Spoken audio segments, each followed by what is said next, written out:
My Lord, ये वो चिट्ठी है जो डॉक्टर अय्यर ने वेंकटरमन को बाहर जाने से पहले केस हिस्ट्री के तौर पर दी थी। लेकिन इसमें यह मेंशन किया गया है कि वेंकटरमन सेरेब्रल एनॉक्सिया यानी कि ब्रेन डैमेज का शिकार हुआ, जो ऑक्सीजन की सप्लाई 2 या 3 मिनट तक बंद हो जाने की वजह से होता है। That must be a typing error. Typing error. हाथ के लिखे लेटर में।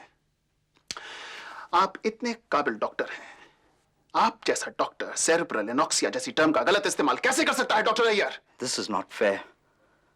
अगर मुझे पता होता कि इस लेटर का गलत इस्तेमाल किया जाएगा against me and my hospital, तो मैं कभी वेंकट की मदद नहीं करता। यानी कि आप मानते हैं कि ऑक्सीजन की सप्लाई रुकी थी?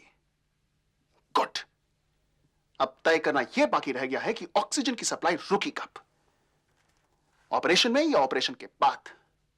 डॉक्टर पिल्लाई, क्या आप मुझे यह बता सकती हैं कि कार्डियक अरेस्ट के लिए ब्रेन को बगैर ऑक्सीजन के कितनी देर के लिए रहना पड़ता होगा? 10 मिनट से कुछ देर ज्यादा। 10 मिनट। डॉक्टर अय्यर के इस लेटर के मुताबिक सर्जरी के 5 मिनट के बाद वेंकटरमन को कार्डियक अरेस्ट हुआ। इसका मतलब यह होता है कि सर्जरी खत्म होने के 5 मिनट पहले ऑक्सीजन की सप्लाई बंद हो चुकी थी। That is not true. आपके ऑपरेशन चार्ट में पल्स की लास्ट रीडिंग 11:45 पर थी डॉक्टर। ब्लड प्रेशर की लास्ट रिकॉर्डिंग 12:15 पर, और सर्जरी खत्म होती है 12:45 पर। इसका मतलब यह होता है कि सर्जरी के आखिरी आधे घंटे में ब्लड प्रेशर को नोट ही नहीं किया गया।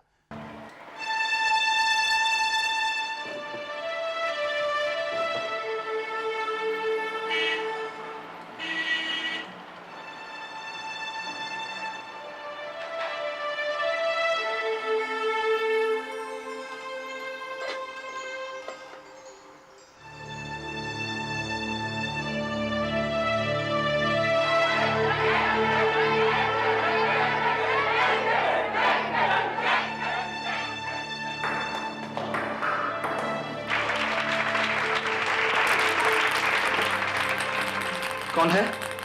कुछ नहीं, ये टेबल साफ कर रही थी। अचानक तेरी टीटी बॉल्स गिर गई। मेरी कहाँ है ये अब? पिंकी, रो मत बेटा, देख तेरी आंखों के लिए अच्छा नहीं है। मेरी आंखों के लिए अब क्या अच्छा है अम्मा? अंधेरे में किसी भी चीज का कोई मतलब नहीं रहा अम्मा।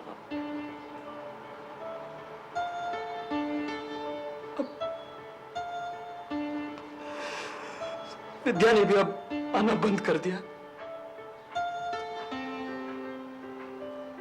I don't blame her.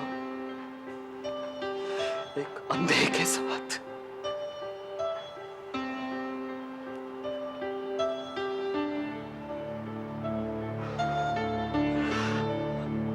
I was number one, Amma.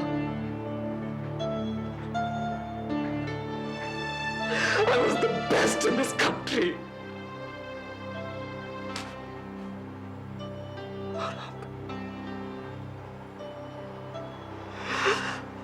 अब क्या है?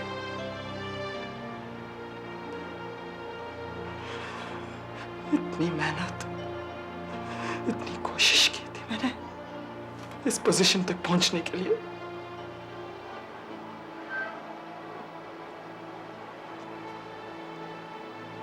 It's not fair, अम्मा। क्यों? किसी और की गलती के लिए सजा मुझे क्यों?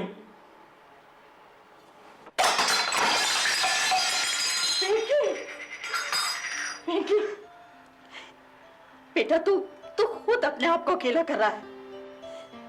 तू किसी से बात नहीं करता, किसी से मिलता जुलता नहीं, किसी को फोन नहीं लेता। सेंथिल कितनी बार आया तुझसे मिलने? तू अच्छा देख, तू एक बात देख तो ले, वो क्या केस फाइल करने की बात कर रहा था?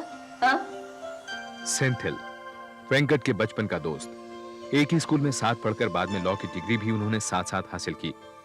पढ़ाई के लिए अमेरिका जाने से पहले वो वेंकट का टेबल टेनिस में भी साथी रह चुका था। जब उसे पता चला कि वेंकट को उसका ट्रीटमेंट पूरा होने से पहले डिस्चार्ज कर दिया गया, तो वो अमेरिका से उसकी मदद करने के लिए भारत आ गया। कितने लोग अपनी जान खो देते होंगे हॉस्पिटल में बसे भगवानों के हाथों, और लोग उन्हें पूछते नहीं थकते।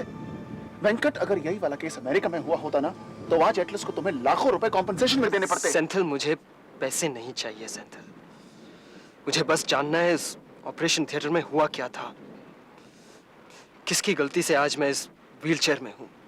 वेंकट, ये केस मेडिकल नेग्लिजेंस का है, ये मैं प्रूव करना है। हमें और डॉक्टर्स को कंसल्ट करना ही होगा। सिर्फ एक एनोनिमस लेटर से हमारा काम नहीं चल सकता। लेकिन बात की तह तक पहुंचने के लिए वेंकट ने डॉक्टर्स से मिलना शुरू कर दिया। उनमें से अधिकतर डॉक्टर्स ने कुछ भी कहने से इनकार कर दिया।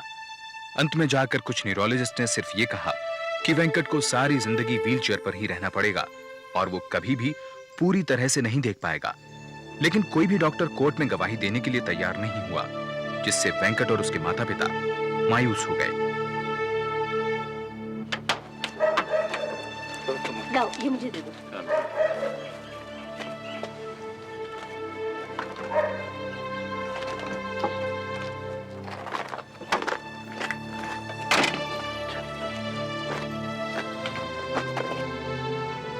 वेंकट, हाँ। देखो तो कौन आया है। कौन? विद्या। विद्या? वेंकट, देखो प्लीज मुझे गलत मत समझना। मुझ पर फैमिली का प्रेशर बढ़ता जा रहा है। They want me to get married, पर किसी ऐसे से नहीं जो। Venkat, you know that I love you and I don't want to get married to someone else. पर मैं उन्हें भी तो मना नहीं कर सकती वेंकट। तुम समझ रहे हो ना वेंकट? हाँ वेंकट, प्लीज कुछ तो बोलो Venkat. Say something Venkat, please.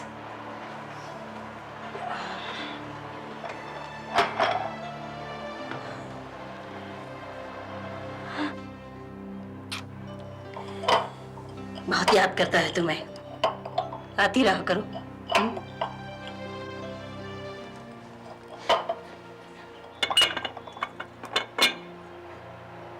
रहने दो विद्या, बस।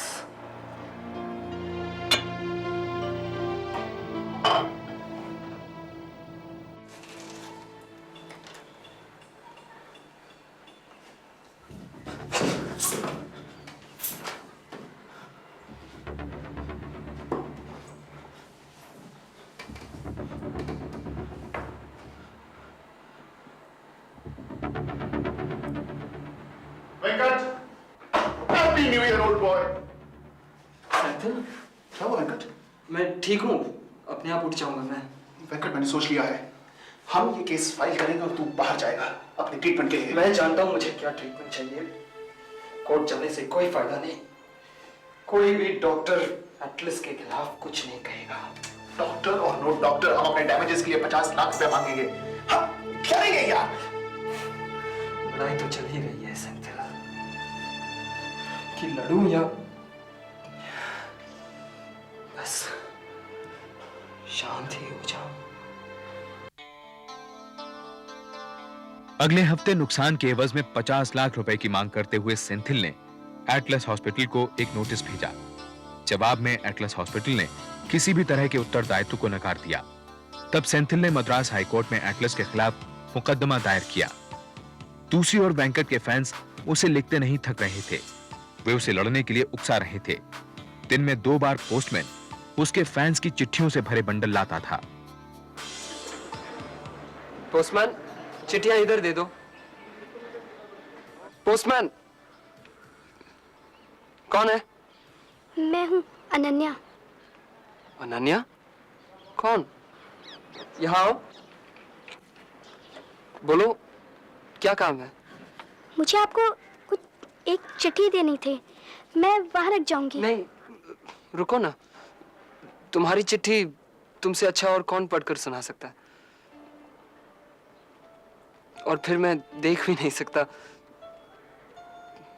पर दो please. Dear Venkat, I love you. Venkat, मेरा मन है कि तुम टेबल टेनिस दोबारा से खेलो। मैं भी टेबल टेनिस खेलती हूँ, पर तुमसे अच्छा कोई नहीं खेल सकता। मुझे पता है कि तुम देख नहीं सकते, इसलिए इसलिए इसलिए मैं अपनी आंखें तुम्हें डोनेट करना चाहती हूँ। वेंकट के फैंस की प्यार भरी चिट्ठियों ने उसे मेंटल डिप्रेशन से बाहर निकाल दिया। अपनी बीमारी के बारे में उसने अमेरिका और कनाडा के डॉक्टर्स को लिखने का फैसला किया। 1 महीने बाद वहां के डॉक्टर्स का जवाब आया कि निश्चित तौर पर कुछ भी कहने से पहले वो वेंकट और उसके केस के कागजों को अच्छी तरह से देखना चाहेंगे। डॉक्टर अय्यर, मैं अपने ट्रीटमेंट के लिए बाहर जाना चाहता हूँ। मुझे अपनी पेपर्स की जरूरत है। मैं तुम्हें एक डिटेल नोट दे देता हूँ। केस पेपर्स आने में अभी भी वक्त लगेगा और तुम्हें शायद जल्दी है। अगर आप मुझे केस पेपर्स नहीं दे सकते हैं तो प्लीज लिख दीजिए ऑपरेशन थिएटर में एग्जैक्टली क्या हुआ था। देखिए, ऑपरेशन थिएटर में जो हुआ उसके लिए there's no explanation. No explanation, no explanation. क्या यही आपकी मेडिकल एथिक्स है? क्या यही आपका प्रोफेशन है? एक नंबर 1 टेबल टेनिस प्लेयर को आपने अपाहिज बना दिया है। अप्पा प्लीज। एटलीस्ट से सॉरी। मिस्टर नटराजन, मैं पूरी कोशिश करूंगा कि इसका ट्रीटमेंट बाहर हो। आज ही चेयरमैन से बात करूंगा फंडिंग के लिए। I'm sorry. I'm really very sorry. Doctor Iyer ने वेंकट के केस से संबंधित एक चिट्ठी उसे दे दी, लेकिन एटलस हॉस्पिटल ने वेंकटरमन के इलाज के लिए किसी भी तरह की आर्थिक सहायता से इनकार कर दिया। न्यूयॉर्क के रस्क इंस्टीट्यूट ऑफ रिहैबिलिटेशन में इलाज के लिए उसे 3 महीने से भी कम समय में 11 लाख रुपए जुटाने थे। मैं सोच रही थी मकान बेच दें तो कितना पैसा मिल जाएगा? वेंकट के इलाज का खर्च भी नहीं निकल पाएगा। उसकी तो सोचो भी नहीं। अब वेंकट के पास इस घर के अलावा और है ही क्या? भगवान करे वेंकट अमेरिका जरूर जाए, वहां से ठीक होकर लौटे। हो सकता है फिर विद्या भी हमारे पास लौट आए। उसकी बात ही ना करो तो अच्छा है। वो है इस लायक कि हमारे बेटे का हाथ पकड़े। तो क्या वेंकट हमेशा बगैर शादी के बैठा रहेगा ऐसे ही? और फिर हमारे वंश का क्या?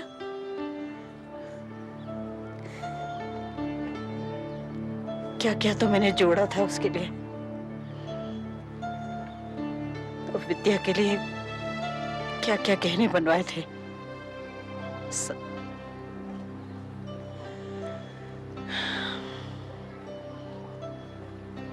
इससे तो तुम बेच डालो ये सोना, कम से कम वेंकट के इलाज के तो काम आ जाएगा। सब कुछ बेच भी डालें तब भी वेंकट के खर्चे के लिए पूरा नहीं हो पाएगा। मुझे तो डर लगता है अगर हमने सब कुछ दांव पर लगा भी दिया और इलाज के बीच में खर्चा पूरा नहीं हुआ तब क्या होगा?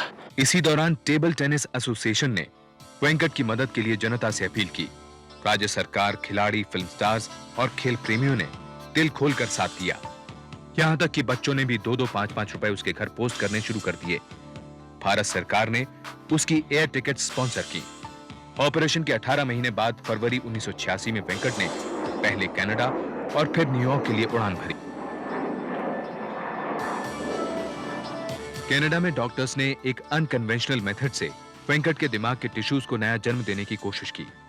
6 महीनों में वेंकट की हालत में आश्चर्यजनक रूप से सुधार आया। यहां तक कि अमेरिका के डॉक्टर्स भी इसे एक चमत्कार मानने लगे थे। प्यारे अप्पा और अम्मा, आप कैसे हैं? आपको विश्वास नहीं होगा, पर यह चिट्ठी मैं अपने आप लिख रहा हूं। फिजियोथेरेपी की मदद से वेंकट का शारीरिक संतुलन पहले से बेहतर था, पर उसका फील्ड विजन अभी तक नहीं लौटा था। वो सिर्फ एक सीध में देख सकता था। आसपास की चीजें उसके फील्ड विजन से बाहर थीं। विदेश में उसके इलाज के दौरान भारत में उसका केस पहली सुनवाई के करीब था।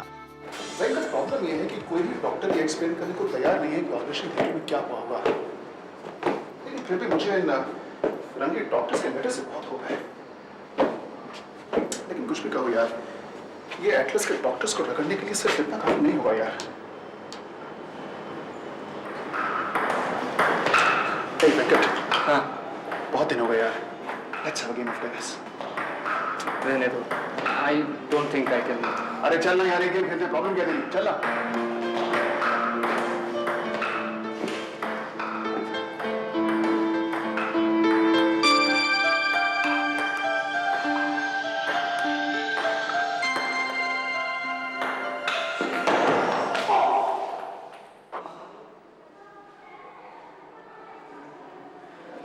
वेंकट रमन के भारत लौटने पर मीडिया फिर उसे सुर्खियों में ले आया. सौभाग्य से पुणे के एक वरिष्ठ न्यूरोसर्जन डॉक्टर भाडेकर ने वेंकट का केस एक अखबार में पढ़ा. उन्होंने तुरंत ही उसे एक चिट्ठी लिखी कि वो उसकी तरफ से जांच करने के लिए तैयार हैं. उन्होंने वेंकट से केस की डिटेल्स मंगवाई. पहली सुनवाई से 2 हफ्ते पहले डॉक्टर भाडेकर सेंथिल की मदद को मद्रास चले आए. दूसरी तरफ एटलस हॉस्पिटल के वकील सुब्बाराव भी अपनी तैयारियों में जुट गए. ऐसा पहली बार तो नहीं हुआ है कि किसी एथलीट ने अपने घुटने की सर्जरी कराई हो, पर आज तक तो कोई ब्लाइंड नहीं हुआ. उसकी बॉडी ने किसी चीज के साथ रिएक्ट किया. वो ये नहीं कहते कि we did something wrong. लेकिन उन्होंने मुझसे कहा ही क्यों कि इस ऑपरेशन में कोई रिस्क नहीं है. मैंने कभी नहीं कहा कि रिस्क नहीं है. हर सर्जरी में 1-0.5% रिस्क की गुंजाइश तो होती ही है. उसके लॉस ऑफ विजन का इस ऑपरेशन के साथ कोई कनेक्शन नहीं है. अगर उसका ब्रेन डैमेज हुआ होता तो वो साहब आज यूं इस तरह घूम फिर रहे नहीं होते. वेंकट अगर आज चल फिर रहा है तो उसका रीजन है न्यूयॉर्क में उसका एडवांस मेडिकल ट्रीटमेंट. और उन्हें इसका कॉम्पनसेशन देना पड़ेगा. कंपनसेशन का तो सवाल ही नहीं उठता. उन्होंने अभी तक एक भी पैसा नहीं दिया ट्रीटमेंट का. मेडिकल आर्गुमेंट्स पर अपनी पकड़ बनाने के लिए सेंथिल ने अगले कुछ दिनों तक डॉक्टर भाडेकर के साथ केस पर बहुत मेहनत की. उन्हें अब ये किसी भी तरह कोर्ट में सिद्ध करना था कि ऑपरेशन के समय वेंकट के दिमाग को जाने वाली ऑक्सीजन सप्लाई में पक्की तौर पर रुकावट आई थी. डॉक्टर अय्यर, तो आप ये मानते हैं कि ऑपरेशन के वक्त कोई एक खास घटना घटी? The operation was successful. Emergency operation के 5 मिनट बाद हुई. I am sorry doctor Iyer, लेकिन आपको ये कोर्ट के सामने प्रूव करना पड़ेगा. माय लॉर्ड, ये वो चिट्ठी है जो डॉक्टर अय्यर ने वेंकट रमन को बाहर जाने से पहले केस हिस्ट्री के तौर पर दी थी. लेकिन इसमें यह मेंशन किया गया है कि वेंकट रमन सेरेब्रल एनॉक्सिया यानी कि ब्रेन डैमेज का शिकार हुआ, जो ऑक्सीजन की सप्लाई 2 या 3 मिनट तक बंद हो जाने की वजह से होता है. that must be a typing error. Typing error. हाथ के लिखे लेटर में. आप इतने काबिल डॉक्टर हैं. आप जैसा डॉक्टर सेरेब्रल एनॉक्सिया जैसी टर्म का गलत इस्तेमाल कैसे कर सकता है doctor Iyer? This is not fair. अगर मुझे पता होता कि इस लेटर का गलत इस्तेमाल किया जाएगा against me and my hospital, तो मैं कभी वेंकट की मदद नहीं करता. यानी कि आप मानते हैं कि ऑक्सीजन की सप्लाई रुकी थी. गुड. अब तय करना यह बाकी रह गया है कि ऑक्सीजन की सप्लाई रुकी कब, ऑपरेशन में या ऑपरेशन के बाद. डॉक्टर पिल्लाई, क्या आप मुझे यह बता सकती हैं कि कार्डियक अरेस्ट के लिए ब्रेन को बगैर ऑक्सीजन के कितनी देर के लिए रहना पड़ता होगा? 10 मिनट से कुछ देर ज्यादा. 10 मिनट. डॉक्टर अय्यर के इस लेटर के मुताबिक सर्जरी के 5 मिनट के बाद वेंकट रमन को कार्डियक अरेस्ट हुआ. इसका मतलब यह होता है कि सर्जरी खत्म होने के 5 मिनट पहले ऑक्सीजन की सप्लाई बंद हो चुकी थी. That is not true. आपके ऑपरेशन चार्ट में पल्स की लास्ट रीडिंग 11:45 पर थी डॉक्टर. ब्लड प्रेशर की लास्ट रिकॉर्डिंग 12:15 पर, और सर्जरी खत्म होती है 12:45 पर. इसका मतलब यह होता है कि सर्जरी के आखिरी आधे घंटे में ब्लड प्रेशर को नोट ही नहीं किया गया. I'm just a little curious to know, doctor, कि ऐसा क्यों हुआ होगा. बात कुछ इमरजेंसी पर उतर आई थी. इमरजेंसी. इसका मतलब कि सर्जरी खत्म होने से पहले इमरजेंसी की सिचुएशन आ चुकी थी. और यह इमरजेंसी की सिचुएशन इसलिए आई क्योंकि ब्रेन को जाने वाले ऑक्सीजन की सप्लाई 10 मिनट पहले बंद हो चुकी थी और आपने इसको नोट नहीं किया. इसका मतलब कि आपसे लापरवाही हुई. कोई लापरवाही नहीं हुई. ऑपरेशन के दौरान अचानक वेंकट के लंग्स में पानी भर गया था और डॉक्टर पिल्ले ने उसी वक्त डिटेक्ट कर लिया था. सिर्फ ये कहना कि लंग्स में पानी भर जाने के कारण वेंकट को कॉम्प्लिकेशंस हुई काफी नहीं है. मेरे हिसाब से ऑक्सीजन की कमी से पहले सेरेब्रल एनॉक्सिया यानी ब्रेन डैमेज हुआ और बाद में इसी की वजह से लंग्स में पानी भर गया. एटलस